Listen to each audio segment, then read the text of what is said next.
Although the Soviet Union and China were the two core allies supporting the Democratic Republic of Vietnam in its war against the United States, the Soviet role has often been understated in Western historiography. While studies on the policies of the United States, North Vietnam, and China abound, a comprehensive analysis of Moscow's strategy remains virtually non-existent. In reality, the Soviet Union did not directly enter the war, but chose to operate behind the scenes, providing indirect support through essential economic and military aid, while promoting international propaganda efforts to avoid open confrontation. It was precisely this self-preservation strategy, combined with strict archival secrecy, that rendered the Soviet role an enigma for a considerable period. The declassification of U.S. documents, which began in 1983 and expanded after the collapse of the Soviet Union in 1991, partially illuminated the picture of Soviet-American relations. However, these materials are insufficient to clarify the true nature of Moscow-Hanoi relations or the strategic thinking of the Soviet leadership. Wartime publications issued by the Soviet Union itself were also heavily propagandistic, lacking objectivity and constrained by orthodox ideology. After 1975, Soviet scholarly interest in the war gradually waned. A historic opportunity emerged after the events of August 1991, when the Soviet authorities opened the archives of the Communist Party of the Soviet Union, CPSU. Thanks to international cooperative agreements between the Center for the Preservation of Contemporary Documentation of the USSR, the Institute of World History, and the Cold War International History Project at the Woodrow Wilson Center, a select group of scholars gained access to highly classified materials.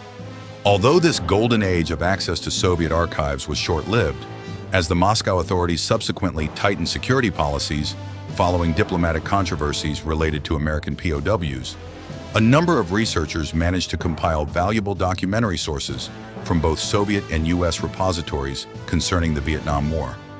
Among these are many precious records dating from 1964 onward, a turning point when U.S. escalation through bombing squandered opportunities for peace, and the Soviet Union shifted from a stance of non-engagement to stronger support after the Gulf of Tonkin incident. This period concluded in 1973 with the Paris Peace Accords, which marked the U.S. withdrawal and opened a new chapter in the conflict. Moreover, the historical events outlined here sketch a comprehensive picture of the motives and key factors governing Soviet foreign policy decision-making within a multilateral balancing act. Relations with Hanoi and Washington, the deep rift with Beijing, as well as the influences from Eastern Bloc countries, Britain and France. And now please join us for Chapter 1. Chapter 1: How the War Began. War, much like a tragedy, always has its own prologue. Regrettably, humanity seldom recognizes this until it is too late, and no one can say for certain how many conflicts could have been averted. At the beginning of 1964, no analyst could have foreseen that the world was about to witness a ferocious war in Indochina, one that would overturn the structure of international relations and draw in the involvement of multiple major powers. Although observers could not help but feel anxious over the instability in Southeast Asia, most politicians at the time remained optimistically convinced that such a bloody turning point would not occur. Among them were the Soviet leaders, who had their own reasons to hope for a peaceful solution. 1. Khrushchev's peace initiative and the Vietnam dossier. In 1964, the Soviet Union published a letter from Nikita S. Khrushchev, chairman of the Council of Ministers, addressed to heads of state. Moscow's objective was to direct international public attention toward a core issue: the peaceful resolution of territorial disputes to strengthen global security. This was a highly symbolic diplomatic move, portraying the Soviet Union as a vanguard champion of peace. Although the Vietnam issue did not entirely fall within the scope of conventional territorial disputes, Khrushchev nonetheless mentioned the nation alongside Germany and Korea. Following World War II, these nations were divided into two zones with differing political regimes. The aspiration of the people in these countries for national reunification is entirely legitimate and must be respected. The decision to reunify must be determined by the people and their governments themselves, rather than through foreign military intervention or aggression. as has practically transpired in South Korea and South Vietnam. Moscow was particularly concerned about Indochina because it perceived that the situation there harbored a much higher risk of armed conflict than Germany or Korea. Khrushchev emphasized the view that all parties must exercise restraint, absolutely refrain from using force, and that other nations needed to encourage this peace process. However, behind these diplomatic ceremonial declarations, the Kremlin was well aware that since 1959, Hanoi had shifted its strategic direction toward national reunification through military means. Documents from the Third National Congress of the Vietnam Workers' Party, September 1960, translated and printed in the Soviet Union in 1961, had affirmed two strategic tasks: building socialism in the North and liberating the South from the domination of the United States and the Saigon regime. This strategy originated from Central Committee Resolution 15, 1959, which directed party members to prepare for a large-scale armed struggle. Believing that the revolutionary opportunity was ripe, Hanoi decided to intensify its military offensives in the South in tandem with the political front.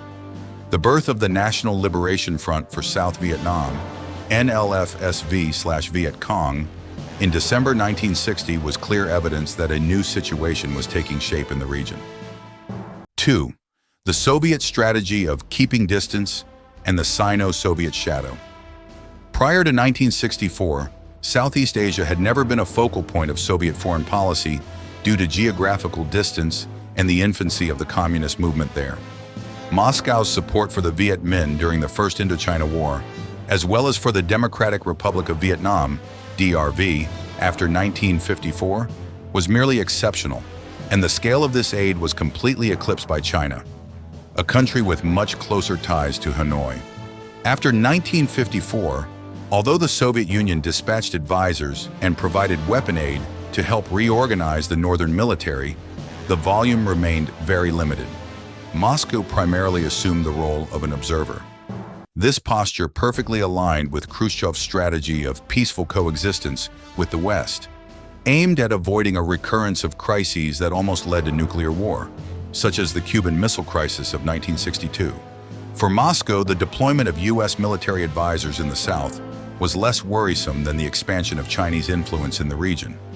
By providing aid only in dribs and drabs, such as weapons captured from Germany and medical supplies, and issuing generic diplomatic statements, the Soviet Union maintained its prestige within the socialist bloc while preserving stable relations with the United States. However, Hanoi's military determination in 1959 to 1960 dealt a severe blow to the Kremlin's calculations. By early 1964, the Sino-Soviet split deepened into open confrontation. This rivalry directly impacted how Moscow viewed Southeast Asia. At this point, Beijing's influence over Hanoi was at its peak. Both shared a hardline stance on the role of national liberation movements and viewed the Soviet policy of peaceful coexistence, with capitalism with skepticism. Their alignment in nationalist spirit and the goal of national reunification through revolutionary violence bound Beijing and Hanoi together, leaving the Soviet Union relatively isolated in the region. Faced with this situation, Khrushchev believed the best course of action was to let events take their course with minimal Soviet involvement, sticking primarily to moral support. 3. Le Duan's historic visit to Moscow, February 1964. The diplomatic landscape only truly shifted when a high-ranking delegation of the Vietnam Workers' Party, led by General Secretary Le Duan, alongside Le Duc Tho and Hoang Van Hoan, arrived in Moscow on January 31, 1964.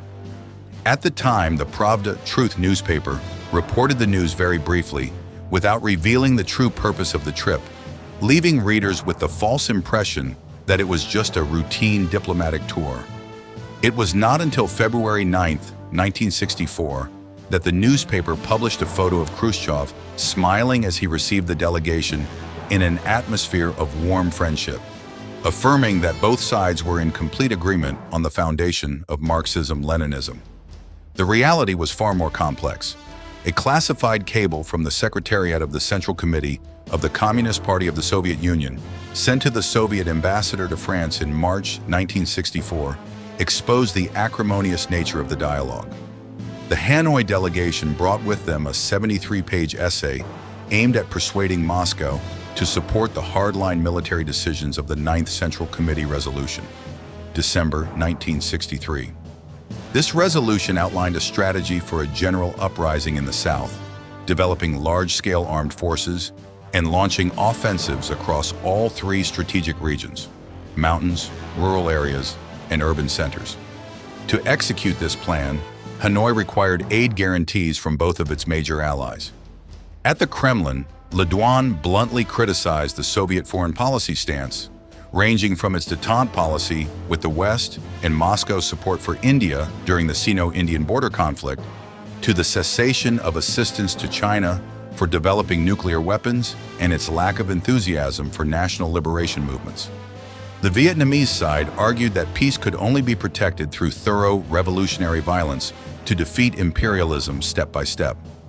Moscow bitterly concluded Hanoi had rejected the policy of peaceful coexistence, exaggerated the role of the Third World, and deemed national liberation movements, rather than the socialist system, to be the vanguard force of the world revolution. This perspective downplayed the role of Soviet aid. Khrushchev was displeased with Hanoi's tilt toward Beijing. He bluntly warned Le Duan that there would be no prospects for deep cooperation if Vietnam did not change its attitude, while simultaneously criticizing the adventurous military resolutions of the Ninth Central Committee plenum. Despite this, the Soviet Union did not wish to sever ties. The Secretariat assessed that it was still necessary to maintain contact to persuade Hanoi to return to the common orbit of the international communist movement while checking China's sphere of influence. To mask its refusal of material aid, Moscow immediately launched a massive propaganda campaign. Just 2 days after the Vietnamese delegation departed, Pravda published an article by an observer affirming that the Soviet Union would always be a steadfast pillar of support for South Vietnam. 2 weeks later, an official task communiqué continued to promise necessary assistance. 4. Aid limits and backroom diplomacy with the Liberation Front. This promise of assistance was actually a double-edged message sent to both Hanoi and Washington. Moscow understood the need to restrain both sides to prevent an all-out war. They repeatedly called for a U.S. troop withdrawal to stabilize the region. Moscow's caution was most clearly demonstrated during the visit of a delegation from the National Liberation Front for South Vietnam, NLFSV, to Moscow in July 1964 at the invitation of the Soviet Afro-Asian Solidarity Committee. This was entirely an unofficial, civic-level contact aimed at avoiding state-level obligations. When the Southern side presented a list requesting weapon aid, financial support in US dollars, and proposed opening a permanent mission in Moscow, the International Department of the Central Committee of the Communist Party of the Soviet Union drew a clear line. Agreed only to humanitarian aid, providing medicine, receiving wounded soldiers, and granting scholarships for Southern youth to study in the Soviet Union. Resolutely refused to host the delegation at the Central Committee level to avoid having to answer directly regarding the issue of weapons. Bluntly stated, military aid was a matter between the two states of the Soviet Union and the Democratic Republic of Vietnam. All weapons bound for the South had to go through Hanoi. Tactfully delayed granting permission for the establishment of a permanent NLFSV mission in Moscow. Soviet policy at this point had very clear limits: maximum media support, minimal action. This reticence drove Hanoi to turn to Beijing for help, where China stood ready to provide all weapons and transport vehicles to fuel a protracted war of attrition. Mao Zedong once told Vietnamese leaders, "If 10 years is not enough, we are prepared to wait for 100 years." Consequently, Soviet influence in Hanoi was completely eclipsed by China. 5. The Gulf of Tonkin incident and the turning point of forced choice. All of Moscow's calculations to maintain neutrality collapsed before the downward spiral of history. The Polish representative to the International Control Commission, ICC, Mr. Spasovsky, after a visit to Hanoi, informed the Soviet ambassador to Cambodia that North Vietnam was mentally prepared for a protracted, multi-year, all-out war with the U.S. to achieve ultimate victory. Although Prime Minister Pham Van Dong signaled a readiness to create an honorable exit for U.S. troops to withdraw, Washington ignored that opportunity. The Kremlin's anxiety reached its peak in July 1964, when they threatened to withdraw from the co-chairmanship of the Geneva Conference on Laos as a warning to all parties. But the real detonator was triggered in early August 1964 in the Gulf of Tonkin, following U.S. allegations that North Vietnamese torpedo boats had attacked U.S. patrol ships. On August 3rd, Pravda carried only a short snippet from the U.S. Pacific Command that few readers noticed. But the Soviet leadership understood that the situation had spun out of control. If previously they could provide limited aid while refuting China's criticisms of cowardice, an all-out war now forced Moscow to take a definitive stand. For Soviet policymakers, this was a worst-case scenario. They were forced to intervene in a quagmire with too many variables and an ally that refused to heed their arbitration. Moscow's reaction following the Gulf of Tonkin incident carried two contrasting tones, publicly. On August 5th, TASS reported a warning to the U.S. in a very mild and measured tone. Secretly, on the same day, Khrushchev sent a private letter to President Lyndon B. Johnson. The wording of the letter was extremely cautious, emphasizing that the Soviet Union only knew of the incident through foreign press to affirm that Moscow was entirely uninvolved in the clash, while urging U.S. restraint to avoid damaging the international landscape. Notably, in the very same issue of Pravda that day, a writer using the pseudonym Ivanov penned an article titled, "War That Is Not a Bad Thing," quoting Chinese Foreign Minister Chen Yi to implicitly criticize Beijing for harboring a mindset that incited armed war in Southeast Asia. Despite Khrushchev's efforts to appeal to Johnson to uphold the immense responsibility of the two superpowers to avoid an irreversible chain reaction, the U.S. president's response dashed all hopes. Johnson reaffirmed that Washington would respond forcefully to any aggression from the North. The Gulf of Tonkin incident officially changed the nature of the war, shifting from a guerrilla conflict to a conventional war, where regular North Vietnamese troops were equipped with the most modern hardware of the communist bloc. 6. New leadership at the Kremlin and the strategic shift. To adapt to this new chapter of history, in late August 1964, Moscow appointed Ilya S. Shcherbakov as the new ambassador to Hanoi.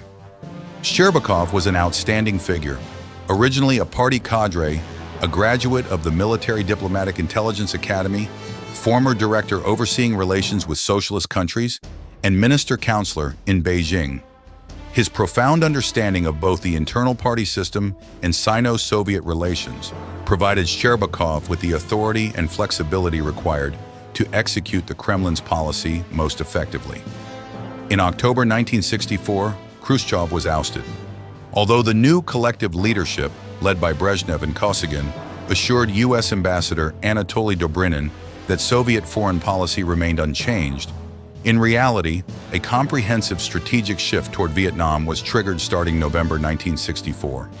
Moscow transitioned from sloganeering support to large-scale material aid. From then on, Soviet-U.S. relations were bound to the chessboard of Vietnam. According to researcher Douglas Pike, the new Soviet policy operated on a three-legged stool: controlled military support, ensuring Hanoi received sufficient economic and defense aid necessary to avoid succumbing to U.S. power; protecting the détente strategy, absolutely refusing to let the Vietnam War completely shatter the overall relationship between the Soviet Union and the West; ready to adjust policy when necessary; promoting a negotiated settlement, viewing negotiations as the optimal tool to prevent the risk of the Soviet Union being drawn directly into the war, despite Hanoi's lack of enthusiasm for this solution. A concrete manifestation occurred on November 9, 1964, when Premier Alexei Kosygin received Prime Minister Pham Van Dong in Moscow, following a secret visit in October by the Vietnamese side to sound out the new leadership. The two sides reached an agreement in principle on military aid. By November 27th, a TASS communiqué issued an ironclad warning: The Soviet Union will not remain indifferent to the fate of a fraternal nation and stands ready to provide all necessary assistance. A month later, December 24th, the Soviet Politburo officially agreed to let the National Liberation Front for South Vietnam establish a permanent mission in Moscow, a step that Khrushchev had repeatedly evaded previously. The final diplomatic move to prevent the worst-case scenario took place on December 9, 1964, in Washington. Soviet Foreign Minister Andrei Gromyko met with U.S. Secretary of State Dean Rusk at the Soviet embassy. Gromyko bluntly warned, "The United States is making a grave mistake by bogging itself down in a region where it holds no core interests." Dean Rusk shot back with the familiar Cold War argument regarding the communist threat and declared definitively, "If Hanoi and Beijing leave their neighbors alone, we will withdraw our troops. Otherwise, a real war will erupt." These hardline messages from Washington resonated with the war-tinged reports that Ambassador Shcherbakov sent back from Hanoi.